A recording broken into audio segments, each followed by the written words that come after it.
Hi students, how are you?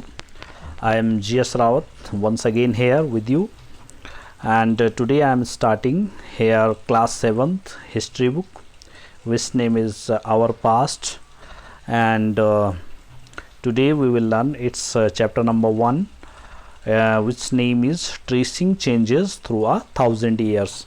Tracing changes through 1000 year means 1000 वर्षों के दौरान हुए परिवर्तनों की पड़ताल. ट्रेसिंग मीन्स ढूंढना, सर्च करना. चेंजेस जो हुए हैं 1000 साल पहले तक हमारे भारतीय इतिहास में, तो उनके बारे में हम इस चैप्टर में यहाँ पे जानेंगे. So let's, as you are looking here a picture, we will discuss about, start with this picture also here. तो इस पिक्चर से हम यहाँ पे शुरू करेंगे. Take a look at map 1 and 2 map 2. Map 1 was made in 1152 century by the Arab geographer Al-Idrisi. Means take a look at map 1. तो ये map 1 यहाँ पे दे रखा है, इसको आप देखिए. And 2 map 2, दो मैप यहाँ पे दिए हुए हैं. दूसरा मैप पीछे साइड है, दूसरे पेज पे है, उसको हम अभी देखेंगे. तो ये मैप 1 आप देखिए कि मैप 1 वॉज मेड इन 1152, तो 54, तो 1154 शताब्दी में, 54वीं शताब्दी में ये बनाया गया था, ईस्वी में ये बनाया गया था. बाय द अरब जोग्राफर, जो अरब के एक जो है भूगोल वेत्ता थे, अल इदरिसी नाम के व्यक्ति के द्वारा ये बनाया गया था. The section produced here is a detail of the Indian subcontinent from his larger map of the world. और जो ये सेक्शन है, मीन्स ये भाग जो है यहाँ पे दिया हुआ है, जो चित्र यहाँ पे दे रखा है, ये सिर्फ भारतीय उपमहाद्वीप, जो भारतीय उपमहाद्वीप है उसका भाग है. पूरी दुनिया के नक्शा जो अल इदरिसी ने बनाया था, अल इदरिसी ने जो नक्शा बनाया वो सिर्फ भारतीय उपमहाद्वीप का नहीं बनाया, उसने पूरे वर्ल्ड का, पूरी दुनिया का नक्शा बनाया, और उसमें जो भारतीय उपमहाद्वीप को उसने अपने नक्शे में दिखाया, उसका ये यहाँ पे एक छोटा सा चित्र है. तो ये आप देखिए. Map 2 was made in the 1720s by a French cartographer. और मैप 2 जो है हम अभी देखेंगे यहाँ पे, वो 1720 में बनाया गया था फ्रेंच कार्टोग्राफर, फ्रांस के एक मानचित्रकार के द्वारा. The two maps are quite different even though they are of the same area.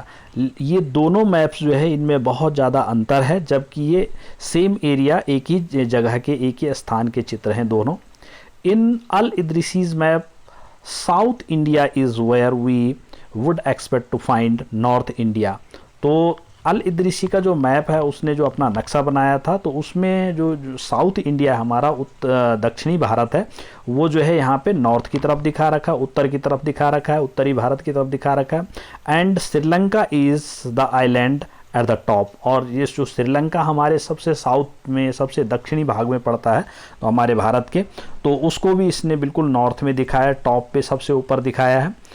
Place names are marked in Arabic. और जो स्थानों के नाम हैं वो यहाँ पे अरबिक भाषा में, अरब भाषा में, अरबी भाषा में लिखे हुए हैं. ये यहाँ पे आप देख सकते हैं छोटे छोटे से. तो now come to the next page. Now another picture of the map is this one is here. तो ये दूसरी, यहाँ पे दूसरी पिक्चर है, ये भारत के नक्शे की. तो ये लगभग हमारे भारत के जैसे मिलता जुलता है. तो अब इसके बारे में पढ़ेंगे. Now and there are some well known names like Kannauj, सीधा आ गया, ठीक है. And there are some well-known names like Kannauj in Uttar Pradesh, spelt in the maps as Kannauj.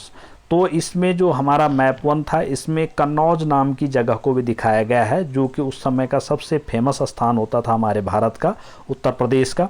Spelled in map as Kannauj, और जिसको जो है कन्नौज नहीं, कन्नौज के नाम से यहाँ पे दिखाया गया है मैप में. Map 2 was made early 600 years after map 1. और मैप 2 जो है नियरली जो है लगभग जो है 600 साल बाद बनाया गया था मैप 1 के. During which time information about the sub continent had changed.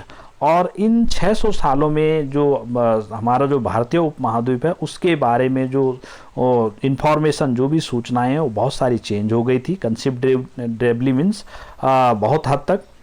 This map seems more familiar to us and the coastal areas in particular are surprisingly detailed।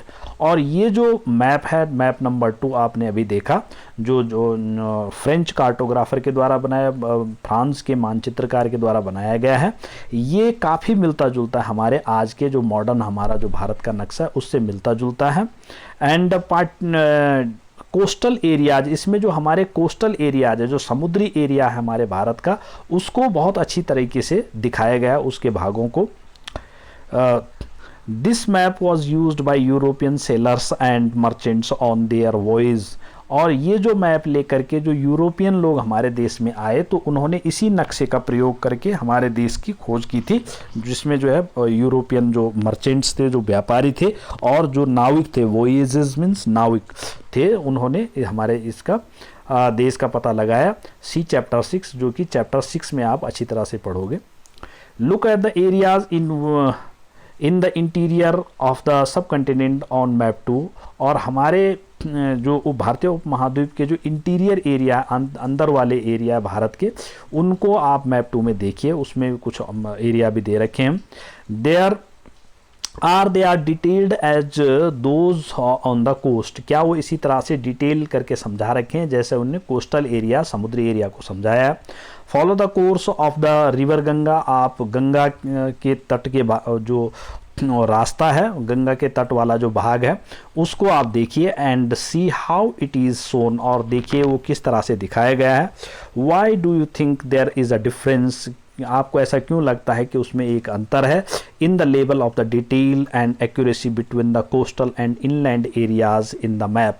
तो आपको इसमें थोड़ा अंतर लगेगा, जबकि आज के नक्शे में हम जो है आंतरिक हिस्सों को बहुत अच्छी तरीके से, ज़्यादा अच्छी तरीके से दर्शाते हैं, जबकि इस नक्शे में उस समय का जो बाहरी हिस्से थे, उस जो कोस्टल एरिया था भारत का, समुद्री एरिया था, उसको अच्छी तरीके से, ज़्यादा डिटेल तरीके से समझा रखा है बजाय आंतरिक हिस्सों के। तो ऐसा क्यों था, अब हम ये भी देखेंगे। Equally important is the fact that the science of cartography deferred in the 2 periods. तो इस तरह से हम समान रूप से, इक्वली इम्पॉर्टेंट, समान रूप से महत्वपूर्ण होता है जो हमारा that the science of cartography, जो हमारे मानचित्र विज्ञान था, मानचित्र का जो विज्ञान जब इसका विकास हुआ, डिफर्ड इन द 2 पीरियड्स, दोनों 2 समयों में, कुछ समय के बाद में किस तरह से इसमें अंतर आए। When historians read documents, maps and text from the past, they have to be sensitive to the different historical backgrounds. और when the historians reads documents, जब हिस्टोरियंस जो इतिहासकार हुए, हिस्टोरियंस मीन्स इतिहास का, historians means the people who would be writing about the histories our past of our country, means जो लोग हमारे देश के इतिहास के बारे में लिखा करते थे, जो लोग जो है यहाँ पे हिस्ट्री के बारे में सर्च किया करते हैं, उनको हिस्टोरियंस कहा जाता है, इतिहासकार कहा जाता है। तो उन लोगों ने जो डॉक्यूमेंट्स, जो भी कुछ लिखा था उस समय जो लेख लिखे, जो किताबें लिखी हिस्ट्री पे, अपने भूतकाल पे हमारे देश के, मैप्स बनाए, चित्र बनाए, एंड टेक्स्ट, जो भी टेक्स्ट लिखा था from the past, they have to be sensitive to the different historical backgrounds. और वो सारे लोग जो हैं अलग अलग बैकग्राउंड्स थे यहाँ पे उनके अलग अलग ऐतिहासिक पृष्ठभूमि थी। The context in which information about the past was produced. और जिस तरह की यहाँ पे जो जानकारी हमको यहाँ पे प्राप्त होती है, तो वो हमको यहाँ पे मिलता है यूरोप के नाविक तथा व्यापारी जिस तरह से हमारे देश में आए, उनकी भिन्न भिन्न ऐतिहासिक पृष्ठभूमियों का ध्यान रखना जरूरी होता है। तो उन सारी पृष्ठभूमियों को हम यहाँ पे देखेंगे। Now new and old terminologies, new and old terminologies, नई और पुरानी शब्दावली। अब कुछ शब्दों का प्रयोग किस तरह से, हमारे जो वर्ड्स होते हैं, भाषा के जो शब्द होते हैं, उनमें किस तरह से चेंजेस आए। In the context in which information is produced changes with time, what about languages and meanings।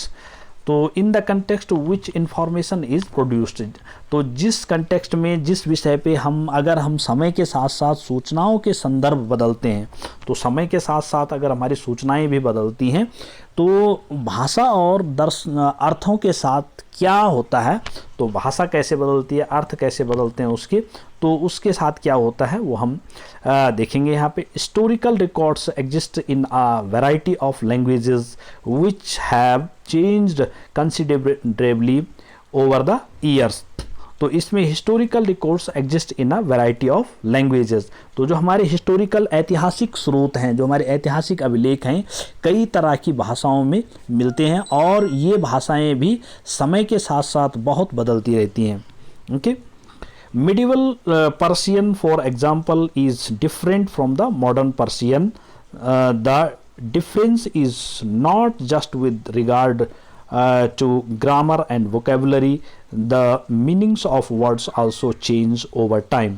Means उदाहरण के लिए मध्य युग की जो फारसी है, फारसी भाषा थी जो मध्य युग में बोली जाती थी, जो क्योंकि यहाँ पे ज़्यादातर जो मुस्लिम शासक थे उनका शासन था, तो उनकी जो भाषा होती थी तो फारसी भाषा होती थी। तो उस जो फारसी भाषा होती थी मध्य युग की, तो आधुनिक फारसी भाषा से बिल्कुल भिन्न है। तो आज की जो उनकी उर्दू भाषा होती है, फारस की जो भाषा होती है, उससे बिल्कुल भिन्न है। यह भिन्नता सिर्फ व्याकरण और शब्द भंडार में ही नहीं आई है, समय के साथ साथ शब्दों के अर्थ भी बदलते जाते हैं। So take the term Hindustan for example, today we understand it as India. तो इसी तरह से हम उदाहरण के लिए हिंदुस्तान शब्द को ले लेते हैं। आज हम इसे आधुनिक राष्ट्र या राज्य भारत के अर्थ में लेते हैं। आज हम इसको आधुनिक जो राज्य हमारा, राष्ट्र है हमारा भारत, उसके अर्थ में लेते हैं। पूरे देश के लिए इसको कहा जाता है Hindustan. When the term was used in the 13th century by Minhaj Siraz, a chronicler who wrote in Persian, he meant the area of Punjab, Haryana and the land between the Ganga and Yamuna. तो यहाँ पे हम देखेंगे कि 13वीं सदी में जब फारस के इतिहासकार मिनहाज ए सिराज ने हिंदुस्तान शब्द का प्रयोग किया था, तो उसका आशय पंजाब, हरियाणा और गंगा यमुना के बीच में स्थित इलाकों से था। उसने सिर्फ जो हिंदुस्तान कहा था वो गंगा और यमुना के बीच का जो इलाका है, जिसमें पंजाब, हरियाणा जो क्षेत्र आता है, तो उसके लिए उसने ये नाम दिया था। Mostly term political Yamuna, he used the term in a political sense for land and were a part of the dominions of the Delhi Sultan. Means he used the term in a political sense. उसने जो ये term है, जो word है, इसको जो है एक राजनीतिक रूप में यूज किया था। for lands and were a parts of the dominions, और उसने ज़मीन वाले भाग को जो जिस ज़मीनी हिस्सा था, जितना कि जो यमुना और गंगा नदी के बीच का हिस्सा था, उस हिस्से को संबोधित करके उसने बोला था। और वहाँ के निवासियों के लिए उसने बोला था ऑफ द दिल्ली सल्तनत, जो दिल्ली सल्तनत तक के जो निवासी थे उन सब के लिए उसने हिंदुस्तान शब्द का यूज़ किया था मिनहाज सिराज ने सबसे पहले। The areas included in the term shifted with the extent of the Sultanate, but the term never included South India. तो इस तरह से जो ये टर्म है हिंदुस्तान जो शब्द है, ये बाद में सल्तनत तक, जो हमारी दिल्ली सल्तनत थी, मतलब जो दिल्ली से जो जहाँ से शासन चलाया जाता था अंग्रेज शासकों के द्वारा, मुस्लिम शासकों के द्वारा, तो वहाँ तक तो इसका यूज होता था। लेकिन जो हमारा साउदर्न एरिया है, जो हमारा उत्तरी भारत, दक्षिणी भारत है, वहाँ पे जो एरिया हमारा होता था भारत का, उसके लिए उसका प्रयोग नहीं किया जाता था हिंदुस्तान शब्द का। By contrast, in the early 16th century Babur used Hindustan to describe the geography. और 16th century 16वीं शताब्दी में जब बाबर गद्दी पे बैठा, बाबर का शासन आया, जो मुग़ल शासक बाबर था, तो उसने सबसे पहले हिंदुस्तान शब्द का प्रयोग जो है पूरे भारत के ज्योग्राफी, जो भूगोल हमारा है पूरा भारत का, भारतीय, the fauna and the culture of the inhabitants of the sub continents. तो हमारे उपमहाद्वीप में, इस भारतीय उपमहाद्वीप में जितने भी जगह है पूरी भारत की, उस सब के लिए उसने हिंदुस्तान शब्द का यूज़ किया था। As we will see later in the chapter, this was somewhat similar to the way the 14th century poet अमीर खुसरो। तो इसी तरह से जब हम as we will see the later in chapter number, दूसरे चैप्टरों में अगर हम इसी चैप्टर में हम बाद में पढ़ेंगे कि this was somewhat similar to the way 14th century, वो 14वीं शताब्दी में इसी तरह से ये कुछ तरह से मिलता जुलता है। जैसे अमीर खुसरो नाम का एक कवि हुआ इनका, ये भी मुस्लिम कवि था। यूज द वर्ड हिंद, उसने हिंद शब्द को सबसे पहले अमीर खुसरो ने यूज किया था अपने साहित्य में। While the idea of a geographical and cultural entity like India, तो उसने पूरे भारत के लिए इसको यूज किया था। इसके जोग्राफिकल मीन्स भौगोलिक और कल्चरल मीन्स सांस्कृतिक स्थिति जो हमारे देश की, उसको दिखाने के लिए उसने इसको यूज किया था। The term Hindustan did not carry the political and national meanings, लेकिन इसमें पॉलिटिकल, राजनीतिक और राष्ट्रीय, पूरे राष्ट्र के लिए इसको फिर भी यूज़ नहीं किया जाता था। उसने सिर्फ इसको जोग्राफी, भौगोलिक और कल्चरल जो हमारी संस्कृति थी उसको दिखाने के लिए यूज़ किया था। Political national meanings which we associate with it today, और जैसे कि हम आज सारी चीज़ों के लिए, चाहे वो पॉलिटिकल सिस्टम हो हमारा, चाहे वो कुछ भी चीज़ें हों, सारी चीज़ों के लिए पूरे देश का नाम सीधे हिंदुस्तान आज की डेट में हो गया, तो ऐसा उस समय नहीं था। Historians today have to be careful about the terms they use because they meant different things in the past। तो हिस्टोरियंस क्या करते थे, कभी भी शब्द का प्रयोग करने में इतिहासकारों को बहुत सावधान रहना चाहिए, क्योंकि अतीत में उन शब्दों के कुछ अलग ही अर्थ थे, तो इस तरह से उनको केयरफुल रहना चाहिए। Take for example a simple term like foreigner, तो ये उदाहरण के लिए एक साधारण शब्द ले लेते हैं, फॉरेनर मीन्स विदेशी। It is used today to mean for someone who is not an Indian. तो आज की डेट में हम इस फॉरेनर शब्द को जो है, जो भारत का नहीं, हमारे देश का आदमी नहीं होता है, विदेश का होता है, दूसरे देशों के होते हैं, उसके लिए बोलते हैं फॉरेनर। लेकिन in the medieval period a foreigner was any stranger who appeared से इन आ गिवन विलेज। तो जो प्राचीन काल में जो हमारा मिडिवल पीरियड था, मध्यकाल था भारत का, उस समय फॉरेनर जो वर्ड था, जो विदेशी वर्ड था, was any stranger who appeared in a given village. जो किसी भी गांव में, छोटे से इलाके में, किसी भी एरिया में कोई नया आदमी आ जाता था, कहीं दूसरे गांव से भी आ गया, कहीं से भी आ गया, तो उसको हमेशा उसको जो है फॉरेनर कहा जाता था उस समय। Someone who was not a part of that society and culture, जो कि उस सोसाइटी, समाज और उस संस्कृति का एक हिस्सा नहीं होता था जो आदमी, तो उसको जो है फॉरेनर कहा जाता है। In Hindi the term pardesi might be used to describe such a person and in Persian ajnabi. और हिंदी में और अच्छे ढंग से हम अगर समझते हैं तो परदेसी एक शब्द है, परदेसी जिसको बोलते हैं, तो परदेसी शब्द भी उसी फॉरेनर के लिए उस समय कहा जाता था। परदेसी मीन्स जो हमारे देश का, हमारे समाज का आदमी नहीं है, हमारे संस्कृति का नहीं है, उसको परदेसी। और उर्दू में जो इसको फारसी भाषा में इसको अजनबी भी कहा जाता है, मतलब अजनबी जिसको हम जानते नहीं हैं। तो इस तरह से परदेसी और अजनबी शब्द भी यही फॉरेनर के लिए यूज होते थे उस समय। A city dweller therefore might have regarded a forest dweller as a foreigner। तो जो सिटी ड्वेलर, एक शहरों का रहने वाला आदमी भी, जो जंगल में रहते थे आदमी, गांव में रहते थे, उनके लिए एक फॉरेनर होता था, एक विदेशी होता था। But two peasants living in a same village were not foreigners, लेकिन एक ही गांव में दो अगर कोई छोटे छोटे जमींदार हैं तो वो आपस में अगर मिलते हैं तो वो फॉरेनर नहीं हुआ करते थे टू ईच अदर, आपस में। इवन दो दे में हैव हैड डिफरेंट रिलीजन, यहाँ तक कि अगर उनका अलग अलग, वो जो दोनों ज़मींदार हैं एक ही गांव में रहते हैं और वो अलग अलग रिलीजन के, अलग अलग उनका जो धर्म है वो अलग अलग धर्म के हैं, अलग अलग कास्ट के हैं, अलग अलग बैकग्राउंड से आते हैं, तो फिर भी उनको फॉरेनर नहीं कहते थे, वो फॉरेनर नहीं होते थे। लेकिन कोई भी आदमी अगर उनका, चाहे वो हिंदू ही है लेकिन वो दूसरे सिटी से आता है, तो उसको फॉरेनर उस समय कहा जाता था। आज की डेट में फॉरेनर जो है विदेश जो दूसरे देशों के आदमी होते हैं, इस तरह से वर्ड मीनिंग में चेंजेस आए हमारी हिस्ट्री में। हिस्टोरियंस एंड देयर सोर्सेज, अब हम देखेंगे कि हिस्टोरियंस जो हुए हमारे इतिहासकार और उनके स्रोत, इतिहासकार और उनके स्रोत किस तरह से बदले। Historians are different types of sources to learn about the past depending upon the period of their study and the nature of their investigation. Last year, for example, you read about rulers of the Gupta dynasty and Harshvardhana. In this book, we will read about the following 1000 years from roughly 700 to 715.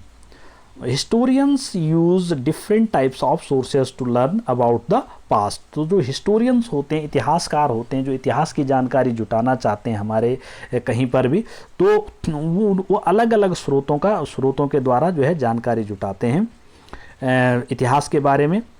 And the nature of their investigation, उनके investigation के nature, उनके स्रोत के, उनके जो अन्वेषण, उनकी जो खोज होती है उसके नेचर के हिसाब से, उसकी प्रकृति के हिसाब से ही वो जानकारी जुटाते हैं।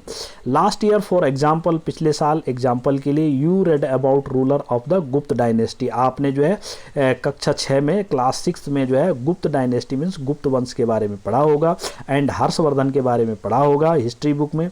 इन this book we will read about the following 1000 year, लेकिन इस किताब में हम यहाँ पे इस 1000 सालों के बारे में पढ़ेंगे। पूरी किताब के अंदर मध्यकालीन भारत के बारे में पढ़ेंगे। फ्रॉम रफली 700 टू 750, लगभग जो है 700 ईस्वी से 750 ईस्वी तक का जो हमारे देश का जो समय रहा भारत का, उसके बारे में हम यहाँ पे जानेंगे। You will notice some continuity in the sources used by historians for the study of this period.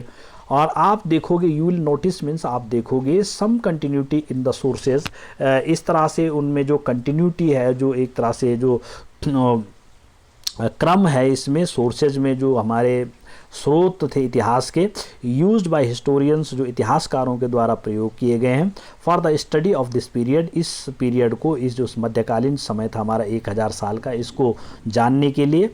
They still rely on coins, inscriptions, architectures and textual records. तो उन्होंने जो स्रोत, जिन स्रोतों के द्वारा उन्होंने इस मध्यकालीन युग का जो है पता लगाया, जानकारी जुटाई, उनमें से थे उस समय के कॉइन्स, उस समय के सिक्के, मध्यकालीन युग के सिक्के, इंस्क्रिप्शंस मीन्स उस समय की जो वो होते, इंस्क्रिप्शंस होती थे मीन्स शिलालेख होते थे, शिलालेख, शिलाओं पे जो लेख होते थे, इंस्क्रिप्शन। और आर्किटेक्चर्स मीन्स उस समय की जो स्थापत्य कला थी, भवन निर्माण कलाएं थी, स्थापत्य कलाएं, तो स्थापत्य कला। एंड टेक्सुअल रिकॉर्ड्स, और जो लेख उनको मिले थे, जो लिखित सामग्री मिली थी, उसके आधार पे उन्होंने जो है इस समय का पता लगाया for information. But there is also considerable discontinuity, लेकिन ये जो है इस तरह से अभी भी जो है सामग्री पर निर्भर करते थे, पर कुछ बातें पहले से काफ़ी भिन्न भी हैं। इसमें जो है कुछ बातें फिर भी काफ़ी कुछ पहले से भिन्न होती हैं।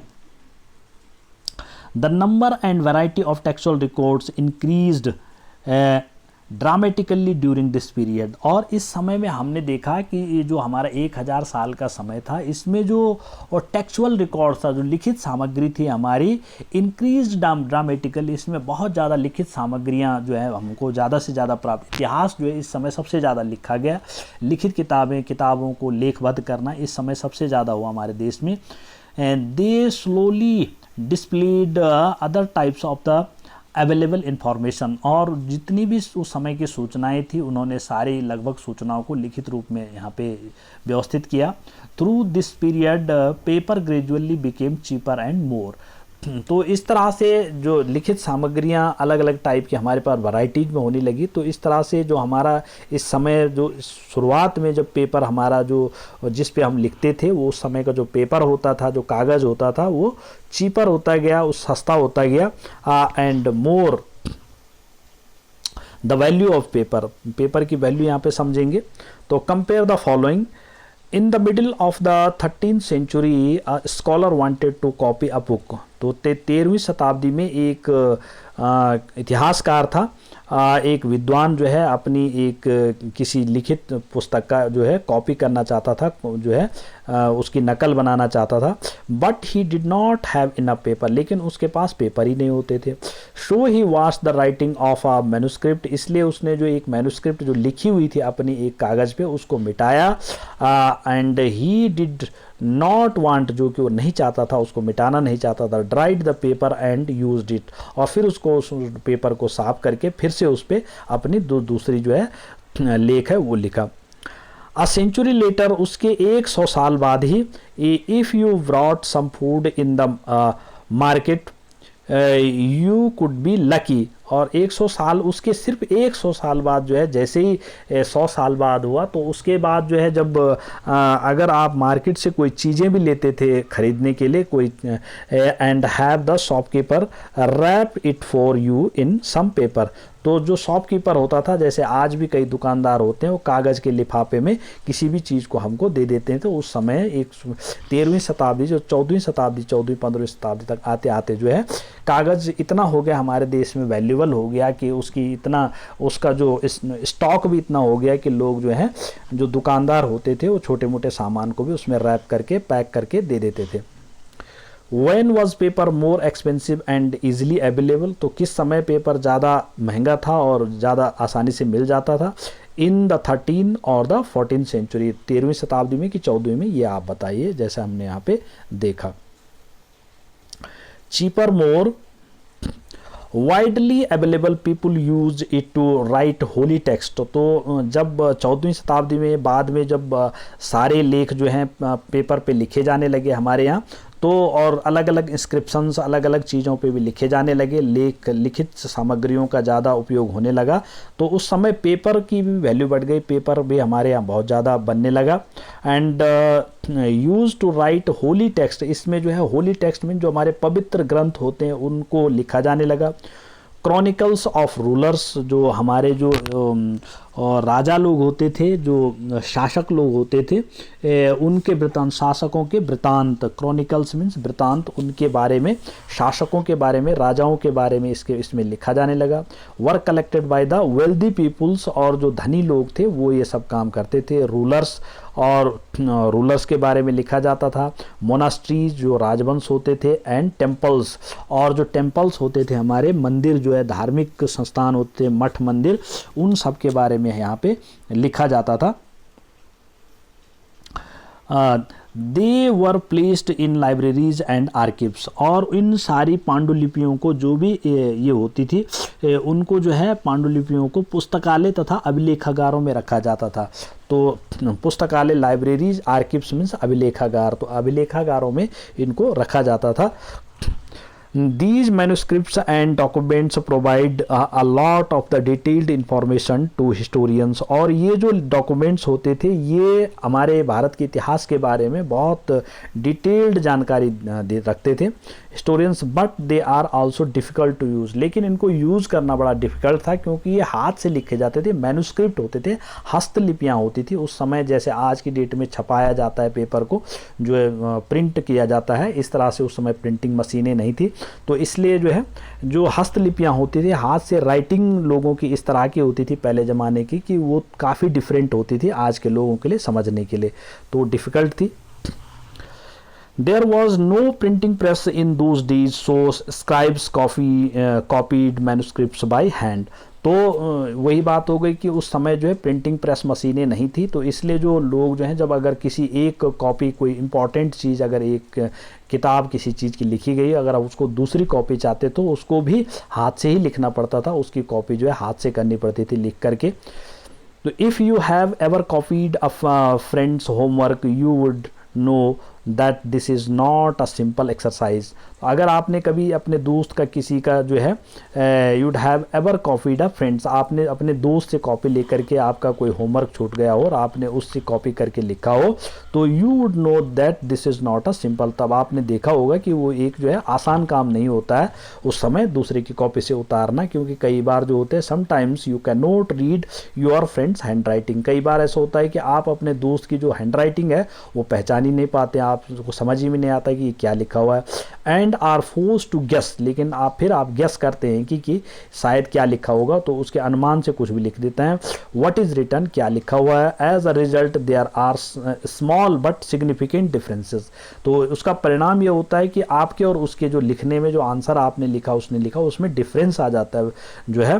और is your coffee your friends work, तो इस तरह से जो आपकी कॉपी और आपके फ्रेंड की कॉपी वो डिफरेंट हो जाती है, उसमें अंतर आ जाता है। मैन्युस्क्रिप्ट कॉपिंग इज़ समवट सिमिलर, तो इसी तरह से मैन्युस्क्रिप्ट कॉपी करना जो है इसी तरह से कुछ इसी के जैसा था। एज स्क्राइब्स कॉपीड मैन्युस्क्रिप्ट, जैसे जैसे जो इतिहासकार थे, जो लेखक होते थे उस समय के, जो लेखपाल होते थे, वो जो मैन्युस्क्रिप्ट्स को जो उतारते थे, लिखते थे, they also introduced small changes, उन्होंने इसी तरह के कई प्रकार के चेंजेस बाद की कॉपियों में, चाहे वो एक लेखक की ही रही हो, लेकिन जो कॉपी करने वाले लोग हैं वो अपने हिसाब से उसमें कई चेंजेस कर देते थे। A word here a sentence there, इसी तरह से एक वर्ड है, चाहे वो कोई एक सेंटेंस है। These small differences grew over centuries of the copying, तो इस तरह से कई शताब्दियों तक जो है इस तरह का क्रम चलता रहा। कई शताब्दियों तक हमारे पास प्रिंटिंग मशीनें नहीं रही, तो जो कॉपियाँ होती रही किसी की लिखी हुई एक चीज़ की, तो उसमें चेंजेस आते गए अनटिल मैन्युस्क्रिप्ट ऑफ द, तो ये एक इतिहासकार यहाँ पे ये कैसे लिख रहा है, स्क्राइब्स है, ये लेखक है, तो किस तरह से लिख रहा है ये आपने देखा, पिक्चर है, तो यहाँ पे दो ये फिगर्स हैं, इसमें इससे इसने कॉपी किया तो इसमें डिफरेंस आ गया। तो इसी तरह से same text become substantially different from one another, तो इसी तरह से एक ही जो पुस्तक होती थी एक लेखक की लिखी हुई, उसमें कई प्रकार के बाद की कॉपियों में बदलाव आ जाते थे। This is a serious problem because we rarely find the original manuscript. अब सबसे बड़ी प्रॉब्लम ये होती थी कि जो ओरिजिनल किताब है, इनमें से जो ओरिजिनल है, जो सबसे पहले लिखी गई थी लेखक के द्वारा, वो कौन सी है, उसको ढूंढना बहुत कठिन हो जाता था। Of the author today we are totally depended upon the copies made by the later scribes, और हम जो है ज़्यादातर उन्हीं पे निर्भर रहते थे जो बाद के लेखकों के द्वारा लिखी हुई कॉपियाँ मिलती थी हमको। As a result historians have to read different manuscript, और इसका परिणाम ये होता था कि जो हिस्टोरियंस होते थे, जो इतिहासकार होते थे, उनको सही चीज़ का पता नहीं लग पाता था, और उनको गलत इंफॉर्मेशन जो बाद के राइटरों के द्वारा लिखी गई, अपने हिसाब से कुछ उसमें मिलावट की गई, वही पुस्तकें ज़्यादातर मिलती थी हर जगह, और जो ओरिजिनल पुस्तक होती थी वो मिल ही नहीं पाती थी। Manuscript version of the same text is to guess what the author had originally written, तो ये जो ओरिजिनल क्या लिखा हुआ था उस पुस्तक में वो मिल नहीं पाता था।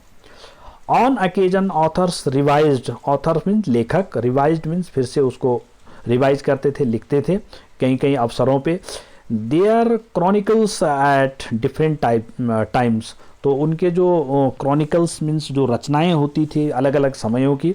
The 14th century chronicle Ziauddin Barani wrote his chronicle first in 1356 and another version 2 years later, तो 14th सेंचुरी में 14वीं शताब्दी में क्रॉनिकल जियाउद्दीन बरानी, तो 14वीं शताब्दी में जियाउद्दीन बरानी नाम का एक जो है लेखक हुआ, जिसने जो है जियाउद्दीन बरानी, 14वीं शताब्दी के इतिहासकार जियाउद्दीन बरानी ने अपना वृतांत पहली बार 1356 में लिखा था। तो क्रॉनिकल मीन्स जो इतिहासकार होते हैं, जो वृतांत लिखते हैं सेंचुरी, तो इतिहासकार हुए थे, तो उन्होंने जो वृतांत लिखा, जो इतिहास लिखा, वो सबसे पहले 1356 में लिखा पहली कॉपी, एंड उसके 2 साल बाद उसने दूसरी कॉपी लिखी थी।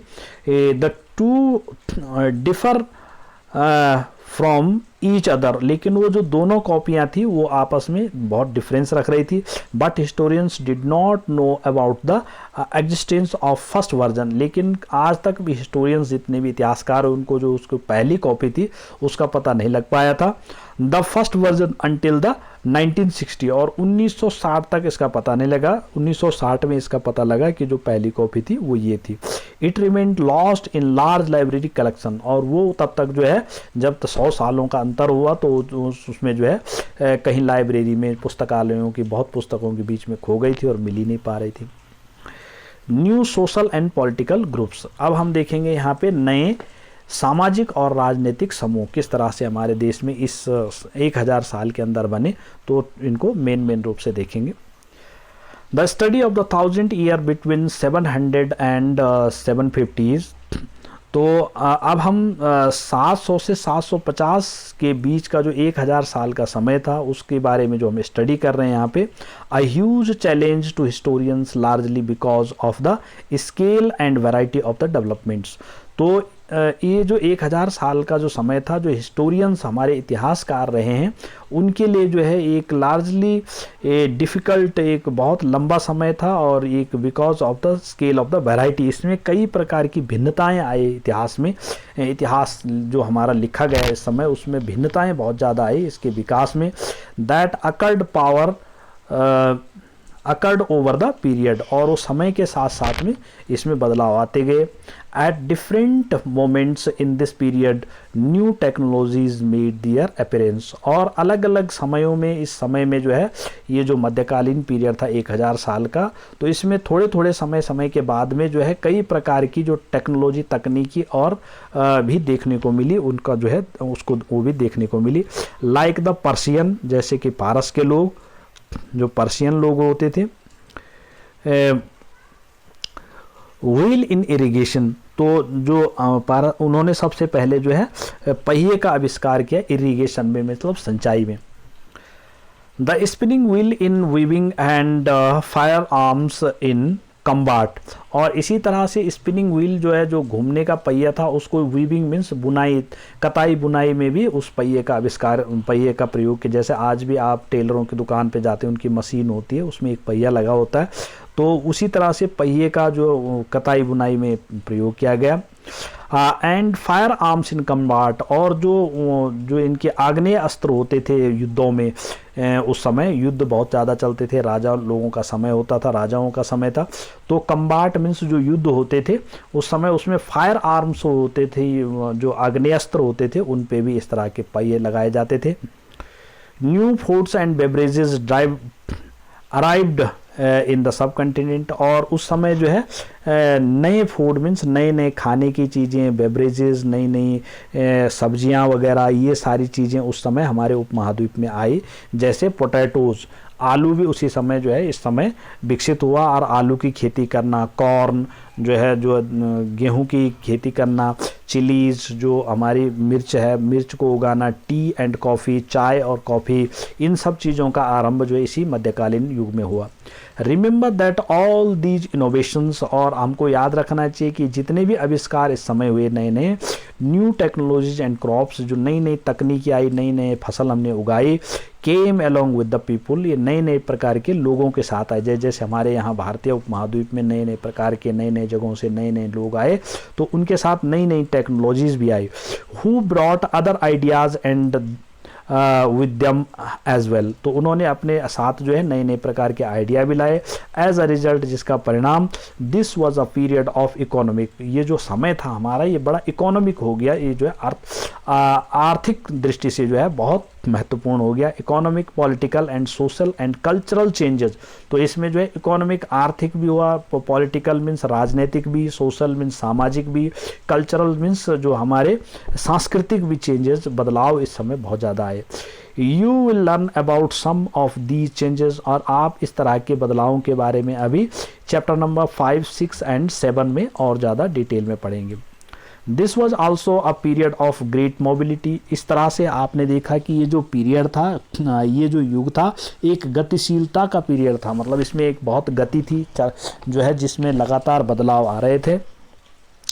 Groups of the peoples travelled long distances in search of the opportunity, जो लोगों के समूह होते थे, तो अपने जीवन की अवसरों को ढूंढने के लिए, जीवन जीने के अवसरों को ढूंढने के लिए बड़ी बड़ी यात्राएं किया करते थे। The sub continent held immense wealth and the possibilities for people, और जो हमारा भारतीय उपमहाद्वीप है इसमें बहुत ज़्यादा पॉसिबिलिटी, संभावनाएं थी लोगों को जीवन जीने की। For people to carve a fortune, जहाँ पे लोग अपना भविष्य को तराशने के लिए आया करते थे। One group of people who became important in this period, और इस समय में जो सबसे महत्वपूर्ण एक समूह था लोगों का, वो बहुत महत्वपूर्ण हो गया था, वर द राजपूत। उसमें राजपूतों का समूह सबसे मेन था, राजपूत लोग सबसे ज़्यादा फले फूले।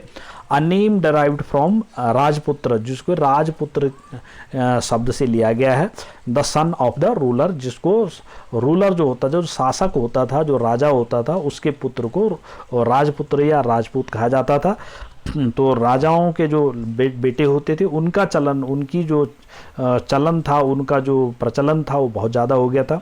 Between the 8th and 14th century, the term was applied more generally to a group of the warriors. और इसी तरह से अगर ये राजपुत्रों, राजाओं के पुत्रों से संबंधित जो लोग थे, इनका जो है प्रचलन ज़्यादा था, इनका बोलबाला ज़्यादा था। तो ये जो टर्म जो शब्द जो है, इसकी जो है बहुत महत्ता हो गई। और जनरली जो वॉरियर्स लोग होते थे, जो मतलब योद्धा लोग होते थे, वो राजाओं के आदमी होते थे, राजा ही होते थे। उसमें क्षत्रिय लोग आते थे, क्षत्रिय कास्ट के लोग, जाति के लोग आते थे। तो उन लोगों का बहुत ज़्यादा बोलबाला था, the term included. So I think today it is enough for today, because this is the history book, and there are long chapters, and it takes too much time, so it is enough for today. So go through the chapters, read and understand the chapter as I have explained here. So thanks for today. Tomorrow again we will start this chapters second part, and first part I am finishing it today here.